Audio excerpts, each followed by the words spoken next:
The morning my life unraveled started with the kind of deceptive calm that lulls you into complacency. Sunlight poured through the tall windows of my Newton estate, bathing the Brazilian cherrywood floors in a warm honeyed glow. It was October 15, 2024, a Tuesday that felt unremarkable until it wasn't. I'd spent 2 decades clawing my way up from nothing to build a tech empire. My company, Apex Innovations, now a powerhouse with offices in Boston, Austin, and soon San Francisco. The estate, a sprawling 9,000 square foot testament to my success, stood on 5 acres of manicured land, complete with a koi pond, a glass-walled conservatory, and a garage housing my silver Porsche Cayenne. I'd earned every inch of ivory-polished surface, every custom fixture through relentless ambition and a refusal to let my past define me. My name is Eleanor Grayson, and this is the story of how I learned that my worth wasn't tied to the man I'd married, but to the empire I'd forged with my own hands. That morning I woke early, the faint hum of the espresso machine pulling me from sleep as I padded barefoot into the kitchen. My husband, Nathan Pierce, was already there, his broad shoulders hunched over his phone, a mug of black coffee steaming beside him. He'd come into our marriage 7 years ago with little more than a disarming smile, a knack for sales, and a wardrobe of thrift store suits he'd somehow made look expensive. I'd met him at a tech summit in Denver, where I'd been a keynote speaker, and he'd been a mid-level account manager for a struggling software firm. His persistence had won me over late-night texts that turned into weekend getaways, his easy laughter cutting through my guarded exterior. Within a year, he'd proposed on a windswept cliff in Big Sur, the Pacific crashing below us, and I'd said yes, intoxicated by the idea of a partner who seemed to see me beyond the CEO title. Now, watching him scroll through his phone, I felt a flicker of unease. He'd been distant lately, late nights at the office, vague explanations about client dinners, a sharpness in his tone when I asked questions. I brushed it off as stress. His career had taken off after I'd vouched for him with my contacts, landing him a director role at Velocity Labs, a rising star in Boston's tech scene. I've been proud of him, happy to share my world. That morning, I had a board meeting at 10 a.m., a migraine brewing behind my eyes, and no inkling that by nightfall, I'd uncover a betrayal so deep it would rewrite everything I thought I knew about us. Big day today? I asked, sliding onto a bar stool across from him, my voice light. He didn't look up. Yeah, meeting some investors. You. Board stuff. The San Francisco expansion's on track. I sipped my espresso, the bitterness grounding me. You home tonight? Probably late, he muttered, eyes still on his screen. Don't wait up. I nodded, used to his evasiveness by now. I didn't push. I had my own empire to run. The board meeting dragged, my headache worsening with every slide about projected revenue and market penetration. By 2 p.m. I'd had enough. I canceled my afternoon appointments, texted my assistant, Lila, to reschedule and drove home, craving silence and a cold compress. Pulling into the driveway, I noticed a sleek Audi R8 parked near the garage, a car I didn't recognize. I assumed it belonged to one of the landscapers finishing the pergola project out back. The house was quiet when I stepped inside, my heels clicking against the hardwood. I dropped my keys on the quartz countertop and froze. Music drifted from the direction of Nathan's home office, low, jazzy notes, accompanied by the unmistakable sound of his laugh, sharp and familiar, followed by a woman's voice, soft and teasing. My migraine dulled to a background hum as curiosity and something darker propelled me forward. The office door was ajar, a sliver of light spilling into the hall. Through the gap, I saw Nathan sprawled on the leather sectional, a glass of amber liquid, me $400 a bottle, Macallan 18 inches his hand. Across from him sat a woman I vaguely recognized. Tessa Hargrove, a marketing analyst from Velocity Labs. She was mid-20s, striking, with sleek blonde hair and a tailored blazer that screamed ambition. Her legs were crossed casually, a glass of wine in her hand, as if she belonged there.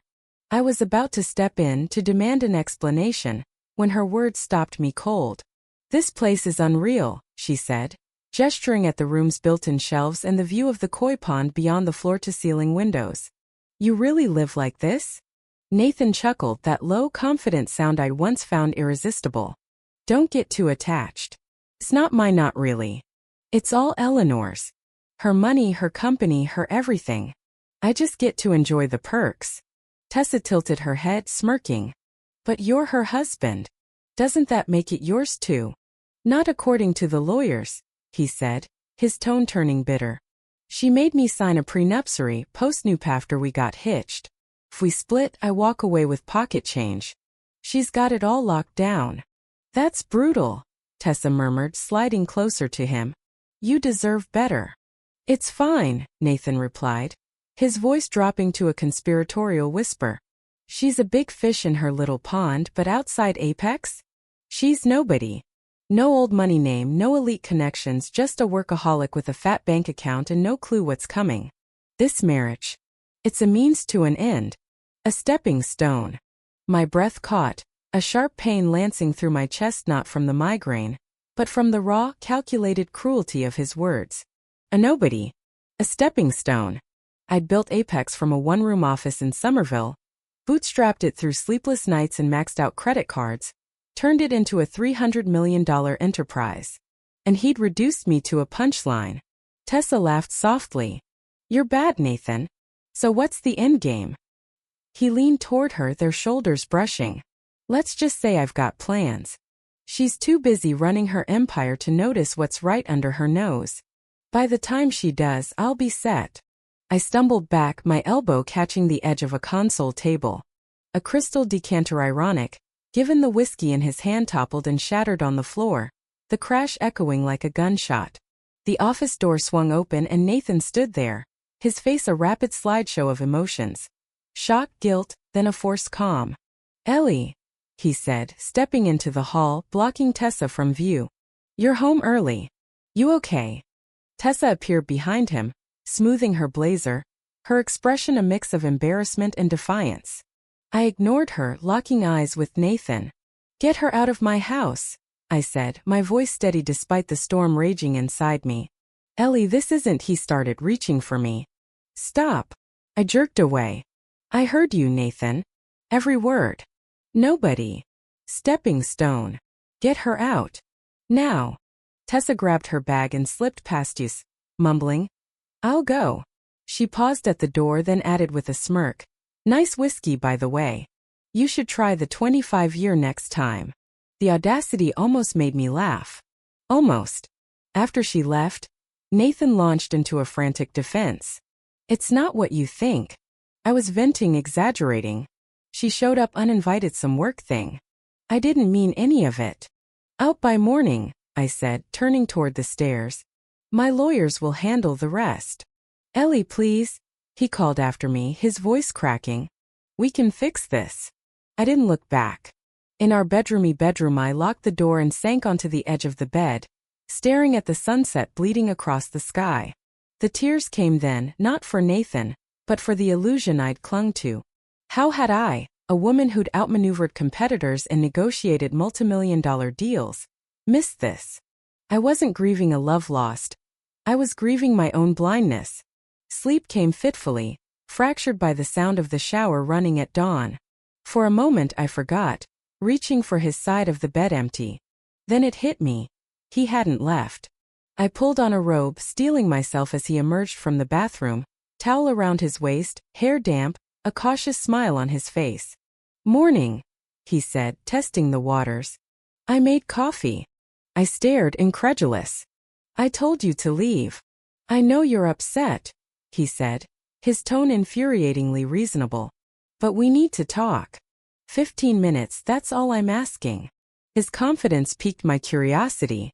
What could he possibly say? Fine, I said, tightening my robe. Downstairs. In the kitchen, he'd set out coffee and pastries from my favorite bakery, a calculated gesture. I was an idiot yesterday, he began, sitting across from me. What you heard, it wasn't real. Tessa's been chasing me for weeks. I've been dodging her, but she showed up yesterday, pushed her way in. I said that crap to get her off my back. Make her think I wasn't worth her time. I gripped my mug, anger simmering. You insulted me to reject her? Called me a nobody to impress her? He sighed, running a hand through his hair. It sounds insane, I know. I was playing a part, unhappily married, broke, no future with you. I thought it'd make her lose interest without me having to report her to HR. And the whiskey? The cozy office chat. I pressed. A mistake, he admitted. I should have kicked her out. I'm sorry, Ellie. I love you. This life you've built something incredible together. His story was flimsy but not impossible. Office dynamics could be messy, and I'd seen unwanted advances derail careers. Still, something felt off. If that's true, I said, you won't mind me calling Tessa to verify. His jaw tightened, a flicker of panic in his eyes. That's not a good idea. She's embarrassed, probably scared for her job. Dragging her into this will make it worse. Worse than you trashing me in my own home? I shot back. I'd like her side of it. This is about us, he said, his voice hardening. Not her. I smiled cold and sharp. You made it about her when you let her in. I'm done, Nathan. Pack your things. He stood, his breakfast untouched, desperation giving way to defiance. Fine. You want the truth? I screwed up. Tessa and I flirted a few weeks, nothing serious. Yesterday was dumb, a lapse. I didn't mean what I said about you. I was showing off, trying to sound big. I love you, Ellie. Don't throw us away over this. It was closer to the truth, I could tell, but still a polished half-lie. Time to think, I said, standing. I've got meetings. We'll talk tonight. Relief flooded his face, thought he'd bought time. I'll be here. Maybe I'll cook that risotto you love. I nodded, non-committal, and headed upstairs. Under the shower's hot spray, my mind cleared. I didn't need time to think. I needed time to act. My first call was to my lawyer, Claire Novak, who rearranged her schedule to meet me at noon. Next, I called Lila. Clear my afternoon after lunch. Contact Pinnacle Security, new locks and codes at the house today if possible. And pull all Apex Velocity Labs correspondence from the last year. Is everything okay? Lila asked, worry creeping into her voice. It will be, I said, more certain than I felt. My final call was to Victor Langston, Nathan's boss at Velocity Labs, a gruff but fair man I'd known for years. Victor, it's Eleanor Grayson. I need a private word about Nathan Pierce. Coffee this morning. Of course, he said, sensing the gravity. 30 minutes, the spot near your office. Dressed in a charcoal suit that felt like armor, I left without a word to Nathan, who waved from the study with a hopeful grin. Let him think he'd won me over. By evening, the game would shift entirely. At the cafe, Victor waited in a corner booth, 2 coffees ready. His weathered face creased with concern as I sat. You sounded serious, Eleanor. What's going on? Has Nathan ever hinted at trouble in our marriage? I asked, cutting to the chase. Victor shifted, uncomfortable. A few times lately. Nothing concrete, just offhand remarks about things being tense. I didn't pry. And Tessa Hargrove? I pressed. His brows shot up. Tessa? Not by name. There's been chatter, though office rumors about her and Nathan getting close. I dismissed it as gossip. He always talked you up, made it sound like you two were solid. Not solid, I said, keeping my voice even. I caught them together yesterday in my home. And I overheard him call me a nobody, say our marriage was temporary, a stepping stone. Victor's jaw tightened. That's not the Nathan I know. Or thought I knew. I'm sorry, Eleanor. There's more, I continued. I'm worried he's used my trust to access Apex info for Velocity's benefit or worse. His eyes narrowed. You think he's playing both sides? I don't know, I admitted. But Apex and Velocity deals have aligned too neatly since he joined. I need to be sure. I'll dig into it, Victor promised, his tone grim. If he's crossed lines, I want to know. And Eleanor, if he's hurt your company because of us, Velocity will make it right. Back at Apex, Lila handed me a thick file of Nathan's interactions with the company. Security's set for 3 p.m., she added. Anything else? Confidentially, I said, lowering my voice. Nathan and I are done. It's messy. Fee calls route him to my cell. No info on my schedule. Her eyes widened briefly, then settled into resolve. Got it. I'm sorry, Eleanor. Thanks, I said, retreating to my office. The file revealed subtle red flags. A contract signed after a weekend. Nathan had access to my laptop. Unusually favorable terms for Velocity. Meetings with Apex staff on days he'd worked from home. Nothing blatant, but enough to unsettle me. At Claire's office, her panoramic view of the Charles River barely registered as I recounted everything: Nathan's betrayal, the overheard conversation, my suspicions about business dealings. She listened, her sharp mind cataloging every detail. The post-nut protects your core assets apex, the house, your investments, she said when I finished. Joint accounts are trickier, but we can argue he acted in bad faith. How do we prove intent? I asked. Hard evidence, she replied. Texts, emails, anything showing premeditation. The business on leaf he's misused apex info, that's corporate espionage territory. Bigger stakes. First steps. Secure yourself, she said. Locks changed, passwords updated, accounts monitored. Then we file for divorce tomorrow, citing irreconcilable differences. Tell him tonight or let him be served. I'll tell him, I decided. After security's done. No negotiation. Claire nodded. Papers will be at your office tomorrow. This'll get messy, Eleanor. Brace yourself. Driving home, I felt the day's weight pressing down, but also a flicker of control returning. At 3 p.m., Pinnacle Security confirmed Nathan had left, and they'd reset everything: locks, codes, a new camera at the entrance. At 5:30, Lila buzzed. Tessa Hargrove's here. No appointment, but she's insistent. Curiosity overruled my instinct to refuse. Send her in. Tessa entered, less poised than yesterday, her hands twisting nervously. Ms. Grayson, I'm sorry about yesterday. It wasn't what it looked like. Enlighten me, I said, my tone icy. She swallowed.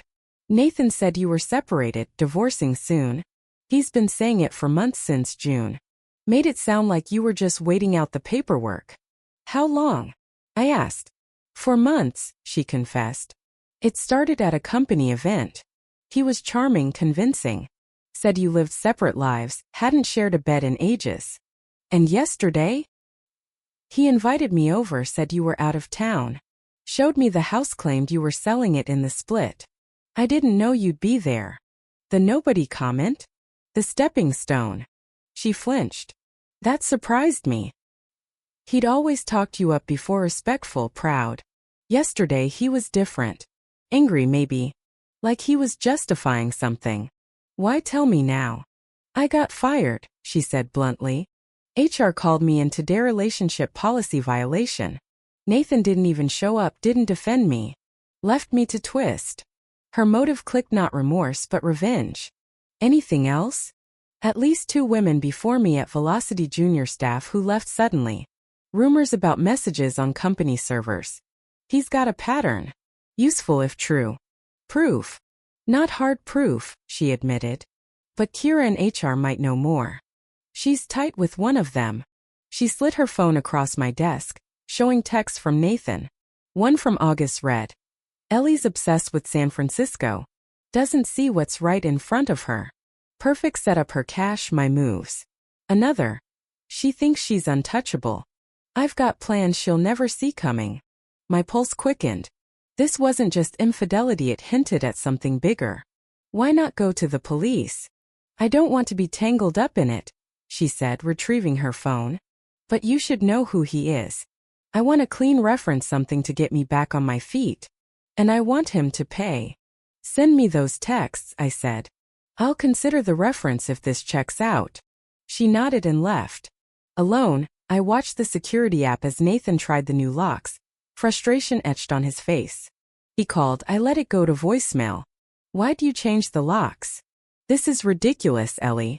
Let me in. I texted. Home in 20. We'll talk. When I arrived, he was on the porch, simmering. What the hell, Eleanor? Locks changed, Velocity suspending Muhat, are you doing? You did this, I said, unlocking the door. Your choices, your consequences. Inside, he followed me to the kitchen, launching into denial. Tessa's lying. It was one dumb moment. For months, I corrected. She told me everything. The lies about our marriage, the plans you bragged about. She's bitter, he shot back. I ended it after yesterday. Save it, I said. Those texts, your perfect setup. Your plans. Explain that. He froze, then softened his tone. I was venting, Ellie. It didn't mean anything. I love you. I'm filing for divorce, I said. Papers tomorrow. His face hardened. You're overreacting. We can work this out. No, I said. Pack what you need and go.